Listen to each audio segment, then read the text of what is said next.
Michel Schislar. Michel, tu viens de publier ton premier livre aux éditions Carlo Zaglia. C'est un bouquin de 460 pages. Ça raconte une vie de pompier de Paris, dans la peau d'un sapeur-pompier de Paris, c'est ton titre. Alors Michel, en 2 mots, est-ce que tu peux te présenter ? Oui, bien sûr, Michel Schislar. Voilà, j'ai écrit pour la première fois un livre sur toute la carrière de sapeur-pompier que j'ai effectuée. J'ai d'abord débuté dans le département de l'Eure, où je suis né dans une caserne de sapeurs-pompiers à Louviers très précisément. Et puis ensuite, dès l'âge de 18 ans 15 jours, je regagnais Paris, où je me suis engagé et où j'y suis resté pendant 42 années de service, de bons et loyaux services à la brigade de sapeurs-pompiers de Paris. Alors Michel, Voilà. 42 années de pompier de Paris, Oui. c'est ce qu'on va retrouver dans ces 460 pages. Donc c'est vraiment un vrai patrimoine que tu nous offres là. Bien sûr, tu as vu plein de choses, tu as vécu plein de situations. Qu'est-ce qu'on va retrouver dans ce livre ? Quel est l'événement majeur, même si tout est important pour toi, on le sait, quel est l'événement majeur qu'on va retrouver dans ce livre, dans ta vie de sapeur-pompier de Paris ? Il y a bien évidemment des interventions plus marquantes que les autres. Une m'a particulièrement touché dans le 18e arrondissement, rue Vincent Compoint, où finalement l'un de mes servants au fourgon a été électrocuté. Dans un premier temps, on a pu le dégager et tenter de le réanimer. Et malheureusement, il est décédé de suite de ce... Il a été électrocuté et décédé, bien évidemment.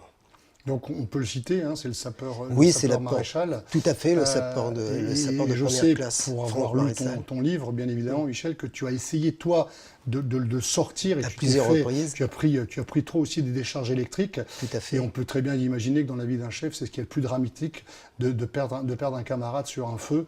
Donc heureusement, il y a aussi des choses un peu plus heureuses, bien évidemment. Et j'ai encore une question, Michel. Pourquoi tu as voulu écrire ce livre ? J'ai voulu pour transmettre peut-être quelque part, puisque finalement j'explique le déroulement de la carrière, j'explique un petit peu aussi l'évolution des matériels, puisque finalement j'ai connu depuis le premier secours au skitch. Tu as décalé avec les chevaux ?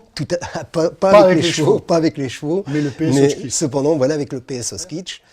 Tu dédies ce livre à tous tes semblables, à tous les sapeurs-pompiers de Paris, à ceux d'avant et puis à ceux à venir. Je dédie ce livre à tous les sapeurs-pompiers français et tous les sapeurs-pompiers du monde, parce que finalement, je le dédie aux morts au feu, d'une part, et puis par ailleurs à tous ceux qui ont été blessés dans leur chair au cours des opérations, parce qu'ils sont nombreux. Et voilà, mon souhait, c'est que dans cette profession, il faut toujours rester humble, hein, nous ne sommes jamais à l'abri de quoi que ce soit, mais voilà, si je peux quelque part de donner ou guider le jeune sapeur qui va démarrer dans la carrière, eh bien ma foi, j'aurais réussi un petit peu à démontrer un petit peu à quoi on s'expose à chacune de nos interventions, quoi. Alors on l'aura compris, Michel Schislar signe son premier bouquin.